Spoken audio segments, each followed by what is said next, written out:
Hello नमस्कार दोस्तों, स्वागत है आप लोगों का मेरे यूट्यूब चैनल रेखा क्लासेस पर। तो दोस्तों, आज से हम जो है वो नेक्स्ट एक टॉपिक जो है वो स्टार्ट कर रहे हैं, जो कि आप लोगों के साइकोलॉजी के सिलेबस के अंदर जो है, जैसे कंटेम्प्रेरी इंडिया एंड एजुकेशन एक गिवन था, वैसे ही आप लोगों को जो है लैंग्वेज अक्रॉस द करिकुलम के बारे में भी वहाँ पे बताया गया था कि यहाँ से भी आपके पास जो है वो क्वेश्चंस देखने को मिलेंगे। तो यहाँ से वैसे मैं आपको मेनली बता दूँ तो आपको थोड़ा सा लैंग्वेज अक्रॉस द करिकुलम के बारे में पता होना चाहिए क्या है ना, या फिर इसके अंदर लैंग्वेज के बारे में या लैंग्वेज के रिगार्डिंग जितने भी क्वेश्चंस हैं, लैंग्वेज की थ्योरीज हैं जिसमें नॉम चॉम्स्की का नाम आता है, इनके बारे में आपको पता होना चाहिए। तो सबसे पहली क्लास हमारे पास जो है वो बेसिक रहने वाली है। यहाँ से भी आप लोगों को यहाँ पे मीनिंग समझ में आएगा, कैसे कैसे क्वेश्चंस यहाँ से बन सकते हैं, वो मैं आप लोगों को हर एक टॉपिक को, जो भी आप लोगों के पास जो है वो बीएड में लैंग्वेज अक्रॉस द करिकुलम के अंदर चीज़ें आती हैं, उन चीज़ों को मैं यहाँ पे आपको एमसीक्यू बेस पे डिटेल में सारे पॉइंट्स को बताने की यहाँ पे कोशिश करूँगी, ठीक है। और ये क्लासेस जो है, जैसे कि आप लोगों को पता है, सभी का सब्जेक्ट का सिलेबस जो है वो एचपीआरसीए ने दे दिया है, चाहे आपका जेबीटी का है चाहे वो टीजीटी का है। तो ये वाली क्लासेस जो है आपके पास जो है वो TGT arts, medical, non medical सभी के लिए जो है रहने वाली हैं, उनके लिए इंपॉर्टेंट रहेंगे आपके पास ये सारे के सारे क्वेश्चंस, ठीक है। तो चलिए स्टार्ट करेंगे हम आज की क्लास को। 50 क्वेश्चंस हम आज की क्लास में डिस्कस करेंगे। सबसे पहले हम जो है लैंग्वेज अक्रॉस द करिकुलम के बारे में जानेंगे कि ये चीज़ है क्या, ठीक है। तो चलिए स्टार्ट करेंगे। सबसे पहला क्वेश्चन आप यहाँ पर देख रहे हो एलएसी, जहाँ जहाँ पर आपको एलएसी दिया होगा, एक देखिए, एक होता है एलएसी, एक है एलएडी। तो आपने फुल फॉर्म बतानी है मुझे सबसे पहले, आगे वैसे हम इसके बारे में बात करेंगे, बट एलएडी की फुल फॉर्म क्या है, यहाँ पे लैंग्वेज अक्रॉस द करिकुलम के अंदर इस चीज़ के बारे में भी हम बात करते हैं। तो यहाँ पर जो हमारे पास क्वेश्चन है एलएसी, जहाँ जहाँ पर आपको एलएसी गिवन होगा वहाँ वहाँ पे आपने समझ लेना है, जो आपके इस टॉपिक का या इस सब्जेक्ट का नेम है लैंग्वेज अक्रॉस द करिकुलम, ठीक है। तो ये जो लैंग्वेज अक्रॉस द करिकुलम है वो किस चीज़ के ऊपर फोकस करता है, यहाँ पे ये बोला है कि एलएसी का मुख्य ध्यान किस पर है, ग्रामर को पढ़ाने पर, language for learning all subject, या डिक्टेशन पर, या ट्रांसलेशन पर। तो LAC language across the curriculum की बात कर रहे हैं हम, यानी कि लैंग्वेज फॉर लर्निंग, की लर्निंग के लिए लैंग्वेज कैसे, सारे के सारे सब्जेक्ट को। तो ऑप्शन नंबर हमारा यहाँ पर बी करेक्ट आंसर हो जाएगा, language for learning all subject, सभी सब्जेक्ट को लर्न करने के लिए लैंग्वेज की हम यहाँ पे बात कर रहे हैं। सेकेंड क्वेश्चन है every teacher is a language teacher, बोला जा रहा है कि हर एक टीचर जो है वो भाषा शिक्षक या लैंग्वेज टीचर है, इज रिलेटेड टू, किस अवधारणा से जुड़ा हुआ है, एफएलएन से। एफएलएन की फुल फॉर्म मैं आप लोगों को बता चुकी हूँ ऑलरेडी, हमने करी कंटेम्प्रेरी इंडिया एंड एजुकेशन के पॉइंट पे, जहाँ पे आपके पास चीज़ें थी वहाँ इसकी फुल फॉर्म मैं बता चुकी हूँ। आप लोग कमेंट सेक्शन पे इसका आंसर करोगे। एफएलएन का पॉइंट देखिए, एनपीई जो आपकी 2020 है उसमें भी एफएलएन के बारे में बताया गया है, फुल फॉर्म मैंने आपको बताई हुई है, तो आप लोगों ने कमेंट सेक्शन पे इसका आंसर करना है। और ईसीसीई की फुल फॉर्म भी मैंने आप लोगों को बताई है। टीएलएम का मैं आपको बता देती हूँ, टीचिंग लर्निंग मटेरियल। तो ईसीसीई का भी और एफएलएन दोनों की फुल फॉर्म आप लोगों ने कमेंट सेक्शन पे बतानी है। जिसको जानना होगा, जिसको नहीं पता होगा, वो मुझे कमेंट सेक्शन पे पूछ सकता है कि इसकी फुल फॉर्म क्या होगी, ठीक है। बाकी यहाँ पे जो आपका आंसर हो जाएगा वो होगा एलएसी, हर शिक्षक भाषा शिक्षक है। ये किस चीज़ से रिलेटेड है, ये है LAC, language across the curriculum से रिलेटेड है। नेक्स्ट क्वेश्चन है लैक प्रमोट्स, ये जो लैक है लैंग्वेज अक्रॉस द करिकुलम, क्या ये रटंत शिक्षण को बढ़ावा देता है, एक्टिव लर्निंग को यानी कि सक्रिय लर्निंग को, या निष्क्रिय लर्निंग को, या साइलेंट रीडिंग को सिर्फ और सिर्फ। तो लैंग्वेज अक्रॉस द करिकुलम की हम बात कर रहे हैं। तो लैंग्वेज अक्रॉस द करिकुलम जो है, जब हम लैंग्वेज करिकुलम को सीखने के लिए लैंग्वेज की हम यहाँ पे बात कर रहे हैं, तो उसमें एक्टिव लर्निंग को बढ़ावा देता है आपका language across the curriculum. Next question है आपके पास LAC, यानी कि language across the curriculum follows which view of language. तो वो कौन से भाषा दृष्टि पर आधारित है, स्ट्रक्चरल पर, सिर्फ स्ट्रक्चर में देखते हैं हम इसमें, या उसके फंक्शन देखते हैं, या बिहेवियर देखते हैं, या लिटरेरी देखते हैं। तो ऑप्शन नंबर बी फंक्शन देखा जाता है यहाँ पे। तो यहाँ पे LAC जो है वो फंक्शनल दृष्टिकोण पर आधारित है। नेक्स्ट क्वेश्चन है LAC language across the curriculum encourages, ये किस चीज़ को प्रोत्साहित करता है? इंटरेक्शन को, मेमोराइजेशन को, डिक्टेशन को, कॉपी वर्क को। इंटरेक्शन का मतलब है अंतःक्रिया, मेमोराइजेशन का मतलब होता है मेमोराइज करना, स्मरण करना किसी चीज़ को, डिक्टेशन होता है रटना किसी चीज़ को या नकल करना, जैसे कोई बोल रहा है वैसे ही डिक्टेट करते रहना, कॉपी वर्क। तो यहाँ पे LAC जो है वो इंटरेक्शन को, लैंग्वेज अक्रॉस द करिकुलम की हम यहाँ पे बात कर रहे हैं, तो ये इंटरेक्शन को बढ़ावा देता है, अंतःक्रिया को बढ़ावा देता है। ऑप्शन ए करेक्ट आंसर होगा। नेक्स्ट क्वेश्चन है in LAC language is used as, यानी कि लैंग्वेज अक्रॉस द करिकुलम में भाषा का उपयोग किस रूप में होता है? सब्जेक्ट के रूप में, क्या ये टूल है लर्निंग का, बर्डन के रूप में, या रूल सिस्टम के लिए? Option number B tool for learning है ये, यानी कि शिक्षण के लिए या सीखने के लिए एक प्रकार का क्या है? टूल है। नेक्स्ट क्वेश्चन है आपके पास LAC सपोर्ट्स विच अप्रोच, ये किस अप्रोच को जो है, क्वेश्चन आपके पास आपने जब जो है वो देखा होगा, अपना सिलेबस देखा होगा, तब भी आप लोगों ने वहाँ पे इस चीज़ के बारे में देखा होगा। तो LAC सपोर्ट कौन सी पद्धति का समर्थन करता है? मोनोलिंगुअल को, यानी कि एक लैंग्वेज की, मल्टीलिंगुअल बहुत सारी लैंग्वेज, साइलेंट मेथड को, या फिर ग्रामर मेथड को। तो लैंग्वेज अक्रॉस द करिकुलम आपकी मल्टीलिंगुअल अप्रोच को जो है वो समर्थन करता है। नेक्स्ट क्वेश्चन है आपके पास LAC language across the curriculum strengthens, ये किसे मजबूत करता है? मीनिंग मेकिंग को, कि आपको किसी भी चीज़ का जो है वो मीनिंग बनाना, मीनिंग समझना, या रोट मेमोरी को, रटंत प्रकृति को, या रटंत स्मृति को, या डिक्टेशन की डिक्टेट करना, अनुकरण करना, या ड्रिल वर्क यानी कि प्रैक्टिस करना। तो लैंग्वेज अक्रॉस द करिकुलम किसी भी चीज़ की मीनिंग को बनाने पे, यानी कि मीनिंग मेकिंग को मजबूत करता है, किसी चीज़ को समझने पे मदद करता है। नेक्स्ट क्वेश्चन है आपके पास लैंग्वेज या LAC helps remove, language across the curriculum किसे हटाने में मदद करता है? लर्निंग बैरियर्स को, होमवर्क को, नोट्स को, या एग्ज़ाम को। तो लैंग्वेज अक्रॉस द करिकुलम जो है, जो लर्निंग में प्रॉब्लम्स आ रही हैं उन्हें हटाने में मदद करता है। Option number A correct answer होगा। नेक्स्ट क्वेश्चन है इफेक्टिव LAC स्ट्रेटजी इज, यानी कि इफेक्टिव प्रभावी language across the curriculum strategy is, रणनीति कौन है? ग्रुप डिस्कशन, कि जब हम ग्रुप में बातचीत करते हैं, या डिक्टेशन करते हैं, डिक्टेट करते हैं, साइलेंट लिसनिंग करते हैं, बिल्कुल शांति से जो है वो सुनते हैं, क्वेश्चन को अवॉइड करते हैं।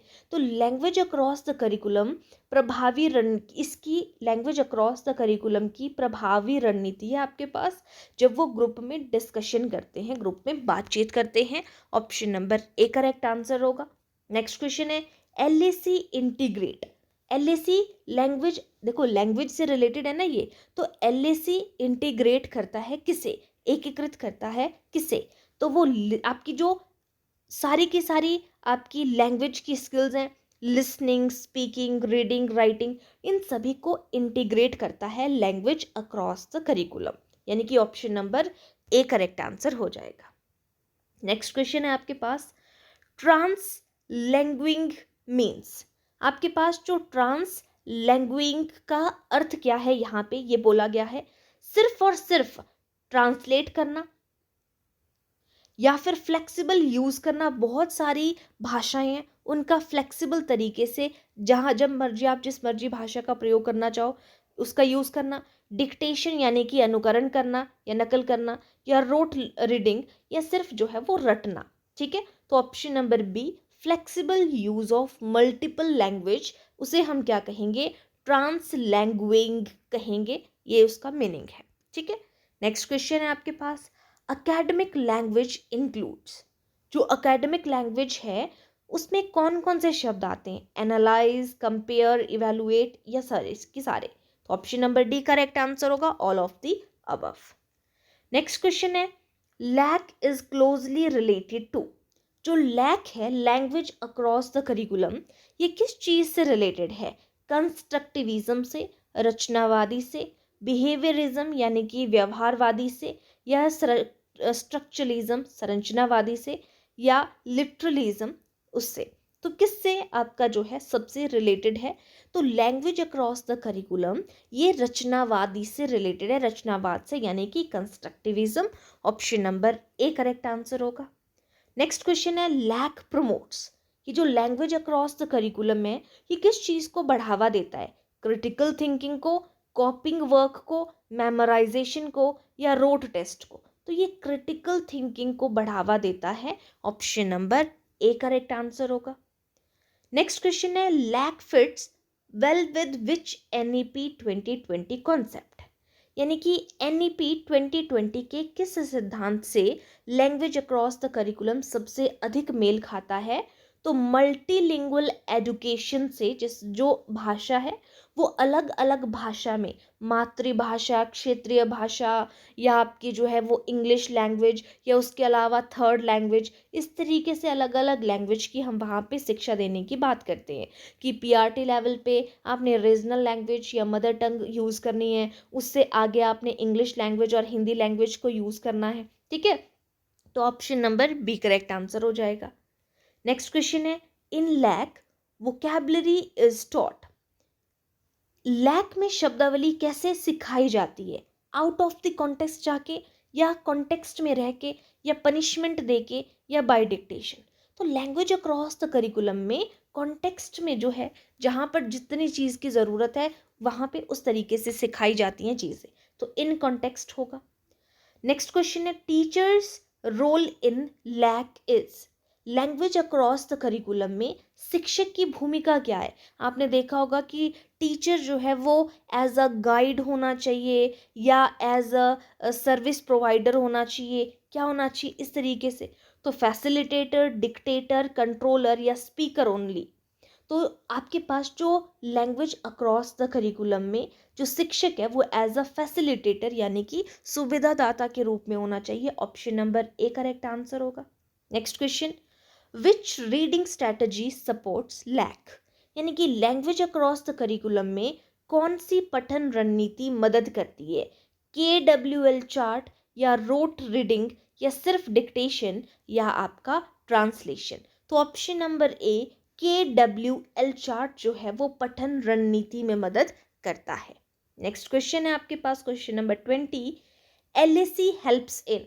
ये जो LAC है लैंग्वेज अक्रॉस द करिकुलम, ये किस में मदद करता है? कॉन्सेप्ट की क्लैरिफिकेशन करने में, मेमोराइज करने में, फैक्ट्स को याद करने में, लैंग्वेज को अवॉइड करने में, या साइलेंस के लिए? तो ऑप्शन नंबर ए कॉन्सेप्ट की क्लैरिफिकेशन करने के लिए, कॉन्सेप्ट को क्लियर करने के लिए जो है ये हेल्प करता है। Option number A correct answer होगा। नेक्स्ट क्वेश्चन है आपके पास LAC एम्फिसाइज। तो LAC किस पर जो है वो बल देता है? सोशल इंटरेक्शन पे, सामाजिक अंतःक्रिया पे कि समाज में अंतःक्रिया बनने, या आइसोलेशन पे कि अलग अलग रहे, या रोट डेफिनेशन सिर्फ रटने वाली डेफिनेशन हो, या फिर ग्रामर के टेस्ट हो? तो लैंग्वेज अक्रॉस द करिकुलम ये जो है वो सोशल इंटरेक्शन पर बल देता है, सामाजिक अंतःक्रिया पर बल देता है। Option number A correct answer होगा। नेक्स्ट क्वेश्चन है main component of LAC classroom is. यानी कि जो लैंग्वेज अक्रॉस द करिकुलम है, जहाँ पे लैंग्वेज की हम बात कर रहे हैं, तो कक्षा का मुख्य घटक है डायलॉग है, साइलेंस है, डिक्टेशन है, या रोट है? तो ऑप्शन नंबर ए डायलॉग जो है लैंग्वेज एक्विजिशन डिवाइस में बोलना ही तो सबसे ज़्यादा है लैंग्वेज में, तो option number A correct answer होगा। नेक्स्ट क्वेश्चन है in LAC writing is used for. हम राइटिंग का यूज़ किसके लिए करते हैं? तो राइटिंग का उपयोग language acquisition language across the curriculum में कहाँ पे करते हैं? तो मीनिंग को कंस्ट्रक्ट करने में करते हैं, मीनिंग को बनाने में करते हैं, मीनिंग की रचना करने में करते हैं। तो option number A correct answer हो जाएगा। नेक्स्ट क्वेश्चन है LAC एनकरेजेस यूज ऑफ। यानी कि LAC किसके उपयोग को प्रोत्साहित करता है? प्रायर नॉलेज को, जो आपकी पहले की नॉलेज है उसको प्रोत्साहित करता है। उसके उपयोग, किसके उपयोग को? प्रायर, जो आपको पहले से नॉलेज है उसको प्रोत्साहित करता है आपका लैंग्वेज अक्रॉस द करिकुलम, या सिर्फ रटने को प्रोत्साहित करता है, या कॉपिंग को, या गेसिंग ओनली, सिर्फ गेस करने को। तो option number A, language across the curriculum, जो आपकी प्रायर नॉलेज है, आपको पहले से जो नॉलेज है उसको प्रोत्साहित करता है, आपका option number A correct answer होगा। नेक्स्ट है एलएसी हेल्प्स डेवलप। एलएसी किसका विकास करता है? एलएसी जो है वो भाषा का, लैंग्वेज हम बात करें ना तो कम्युनिकेशन से रिलेटेड होगा, तो ऑप्शन नंबर ए, कम्युनिकेशन कॉम्पिटेंस में हेल्प करता है, उसको विकसित करता है। अब आ जाते हैं, एक सेकंड पार्ट है जिसमें मैंने आप लोगों के लिए nature and scope of curriculum, ये भी आप लोगों के जो है वो सिलेबस में लैंग्वेज अक्रॉस द करिकुलम के अंडर आता है, ठीक है। तो अब हम नेचर और स्कोप ऑफ करिकुलम के रिगार्डिंग जो क्वेश्चंस बनते हैं नेक्स्ट 25 हम उनको देखेंगे।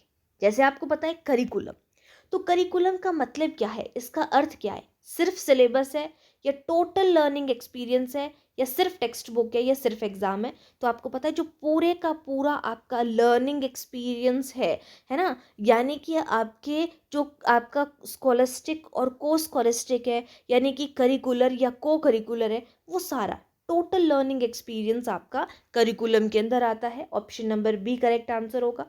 नेक्स्ट क्वेश्चन, करिकुलम में क्या चीज़ें इंक्लूड होती हैं? सिर्फ प्लान्ड एक्टिविटी होंगी, को करिकुलर एक्टिविटी होगी, हिडन करिकुलम होगा, या ऑल ऑफ दीज होगा? तो option number D correct answer होगा, ऑल ऑफ दीज। प्लान्ड भी होगा, को करिकुलर भी होगा, करिकुलर भी होगा, सारा, ठीक है। नेचर क्या है करिकुलम का? करिकुलम की प्रकृति जो है वो डायनामिक है, चेंजेबल है, ठीक है। तो option number A correct answer हो जाएगा। नेक्स्ट क्वेश्चन है, scope of curriculum includes. Curriculum का दायरा जो है इसमें शामिल करता है किसमें? तो करिकुलम के अंदर करिकुलम के कुछ ऑब्जेक्टिव्स होते हैं, उद्देश्य होते हैं, करिकुलम का कुछ जो है वो कंटेंट होता है, और टीचिंग मेथड्स होते हैं, ठीक है। टीचिंग की कुछ प्रकृति होती है, यानी कि कुछ मेथड्स होते हैं। तो option number D correct answer हो जाएगा, यानी कि ऑब्जेक्टिव्स, कंटेंट, टीचिंग मेथड्स, सारे के सारे option number D correct answer हो जाएगा। Curriculum is influenced bye, curriculum किससे प्रभावित होता है? सोसाइटी से, कल्चर से, फिलॉसफी से। तो आपने फैक्टर्स देखे होंगे, अलग अलग फैक्टर्स आते हैं, जैसे कि आपके पास जो है सोसाइटी से related factors, psychological factors, cultural factors, ये सारे आप लोगों को पता होने चाहिए, ठीक है। तो ये भी हम आगे जो है वो फैक्टर्स से रिलेटेड भी क्वेश्चंस को डिस्कस करेंगे। तो यहाँ पे option number D correct answer होगा, curriculum is influenced by society, culture, philosophy, सभी से प्रभावित होता है। नेक्स्ट है, curriculum is planned for learning was said by. Curriculum is planned for learning, यानी कि करिकुलम जो है एक प्लान है लर्निंग के लिए, ये किसने कहा है? टावा, यानी कि हिल्डा टाबा के बारे में आपने करिकुलम डिजाइनिंग के रिगार्डिंग जो है देखा होगा, इनके कुछ जो है वो स्टेप्स भी हैं। जॉन डीवे ने कहा है, टाइलर ने कहा है, ब्लूम ने कहा है। तो curriculum is a plan for learning, ये किसने कहा है? टाइलर ने कहा है कि लर्निंग के लिए एक योजना है, एक प्लान है। नेक्स्ट क्वेश्चन, हिडन करिकुलम का मतलब क्या है? हिडन करिकुलम कौन सा करिकुलम होता है? जो प्लान्ड होता है या अनप्लान्ड होता है? तो हिडन होता है जो छुपा हुआ होता है। जैसे आपके जो है वो करिकुलर एक्टिविटीज़ हैं, तो वो आपकी किसके अंदर आती हैं? जो आपके एक जो आपका सामने करिकुलम दिख रहा है, जो प्लान्ड करिकुलम है, ठीक है, और जो अनप्लान्ड है, जो आपको नहीं पता है, ठीक है, तो वो क्या है? अनप्लान्ड। तो हिडन करिकुलम को हम क्या कहेंगे? छुपा हुआ, यानी कि अनप्लान्ड है। Option number B correct answer हो जाएगा, ठीक है। करिकुलम डेवलपमेंट इज अ, तो करिकुलम डेवलपमेंट जो है वो क्या है? करिकुलम विकास एक लगातार चलने वाली प्रक्रिया है, निरंतर चलने वाली प्रक्रिया है। तो option number A correct answer हो जाएगा, कॉन्टिन्यूस प्रोसेस है। एक गुड करिकुलम कैसा होता है? फ्लेक्सिबल होता है, रिजिड होता है, एग्जाम ओरिएंटेड होता है, टीचर ओरिएंटेड होता है? तो फ्लेक्सिबल होना चाहिए, option number A correct answer होगा। करिकुलम इवैल्यूएशन मीन्स, जो करिकुलम इवैल्यूएशन का अर्थ क्या है? सिर्फ और सिर्फ स्टूडेंट्स को टेस्ट करना, judging effectiveness of curriculum, curriculum की प्रभाविकता को जो है वो जज करना, या ग्रेड्स देना, या फिर ओनली एग्जाम के रिजल्ट्स? तो ऑप्शन नंबर बी, करिकुलम की इवैल्यूएशन है, जिसमें हम जज करते हैं करिकुलम की प्रभाविकता को या इफेक्टिवनेस ऑफ करिकुलम को। Next question, sources of curriculum includes, curriculum के स्रोत हैं, तो करिकुलम के स्रोत कौन है? लर्नर यानी कि आपका स्टूडेंट या शिक्षार्थी, सोसाइटी, नॉलेज या ऑल, तो सारे के सारे। तो करिकुलम के स्रोत या फिर आपके पास सोर्सेज ऑफ करिकुलम के अंदर लर्नर, सोसाइटी और नॉलेज सभी आते हैं। नेक्स्ट क्वेश्चन है, spiral curriculum was proposed by, ये जो स्पाइरल करिकुलम का कॉन्सेप्ट है ये किसने दिया है? स्पाइरल करिकुलम तो ये दिया है आपके ब्रूनर ने, option number A correct answer होगा। जीन प्याजे की बात करें तो इन्होंने जो है वो 4 स्टेजेस ऑफ कॉग्निटिव डेवलपमेंट का कॉन्सेप्ट दिया, इन्होंने 4 स्टेजेस दी हैं, ठीक है। अगर और इसके अलावा कॉग्निटिव डेवलपमेंट का कॉन्सेप्ट इन्होंने दिया है। वैगोत्स्की की बात करें तो इन्होंने सोशल एंड कल्चरल थ्योरी दी हुई है, ठीक है। और स्कैफोल्डिंग का कॉन्सेप्ट MKO और ZPD, ये वाला कॉन्सेप्ट हम साइकोलॉजी के अंदर पढ़ते हैं। जो जॉन डेवी हैं ये जो है वो आपके पास फादर ऑफ प्रोग्रेसिव एजुकेशन के तौर पे जाने जाते हैं, ठीक है। अब हम चलते हैं नेक्स्ट क्वेश्चन पे। कोर ऑफ करिकुलम इज, तो कोर क्या है, करिकुलम का केंद्र क्या है हमारे पास? तो करिकुलम का केंद्र है लर्नर होता है, यानी कि हमारा जो करिकुलम है उसका सेंटर कौन होना चाहिए? तो करिकुलम का सेंटर होता है आपका शिक्षार्थी यानी कि लर्नर, उसके अकॉर्डिंग जो है वो चीज़ों को डिज़ाइन किया जाना चाहिए, ठीक है। नेक्स्ट क्वेश्चन है, करिकुलम ऑब्जेक्टिव शुड बी, यानी कि करिकुलम उद्देश्यों को कैसा होना चाहिए? तो करिकुलम के उद्देश्यों को मेजरेबल होना चाहिए कि जिनको आप माप सके, वेग होना चाहिए, कंफ्यूजिंग होना चाहिए, अनडिफाइंड, तो वो मेजरेबल होना चाहिए जिनका मापन किया जा सके कि आपने कितने ऑब्जेक्टिव्स को अचीव किया, आपने कुछ अचीव किया भी कि नहीं किया है, ठीक है। नेक्स्ट क्वेश्चन है, child centred curriculum was strongly supported by, जो चाइल्ड सेंटर्ड करिकुलम का समर्थन जो है वो किसने किया है? तो चाइल्ड सेंटर्ड करिकुलम का कॉन्सेप्ट, देखो ये जो चाइल्ड सेंटर्ड एजुकेशन की बात करें, प्रोग्रेसिव एजुकेशन की बात करें, है ना, तो ये सारे के सारे जॉन डीवे के अंदर आते हैं, है ना। तो ये आपका option number A correct answer हो जाएगा। स्कोप ऑफ करिकुलम के अंदर क्या आता है? स्कोप ऑफ करिकुलम में कॉग्निटिव, अफेक्टिव, साइकोमोटर, ये तीनों के तीनों करिकुलम का दायरा किसे कवर करता है? कॉग्निटिव आपका जो है वो माइंड से रिलेटेड है, अफेक्टिव आपका जो है वो हार्ट से रिलेटेड है और साइकोमोटर आपका हैंड से रिलेटेड है, ठीक है। तो ये सारे के सारे ऑप्शन नंबर डी कर यहाँ पे करेक्ट आंसर हो जाएगा। Curriculum planning is based on, तो करिकुलम प्लानिंग किस चीज़ के ऊपर आधारित होती है? जो शिक्षार्थी की आवश्यकताएं होती हैं, जो समाज की आवश्यकताएं होती हैं, जो नेशन के गोल्स होते हैं, तो सभी पर आधारित होती है। Option number D correct answer होगा।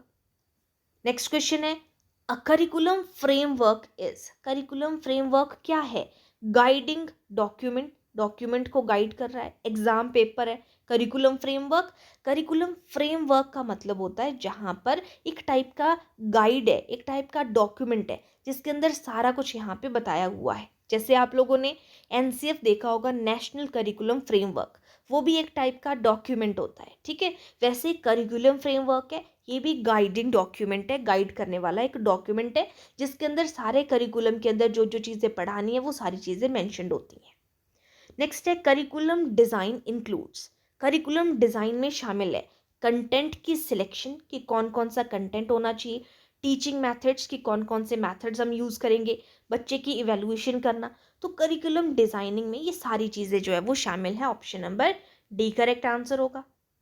नेक्स्ट क्वेश्चन है आपके पास, को curricular element of curriculum includes, को करिकुलर में शामिल है स्पोर्ट्स है, आर्ट्स है, म्यूजिक है, ऑल है, तो सारे के सारे को करिकुलर होता है जो शिक्षा के अलावा आप जो जो करवा रहे हो, योगा करा रहे हो, म्यूजिक करा रहे हो, डांस करा रहे हो, स्पीच करा रहे हो, कुछ भी करवा रहे हो, है ना।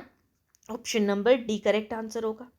नेक्स्ट है, curriculum implementation mainly depends on, यानी कि करिकुलम को इम्प्लीमेंट कर रहे हो आप, कहीं पर लागू कर रहे हो, मुख्यतः किस पर निर्भर करता है? तो वो टीचर पर निर्भर करता है कि आपने करिकुलम को इम्प्लीमेंट करना है, लागू करना है, टीचर ने इम्प्लीमेंट करना होता है उस चीज़ को।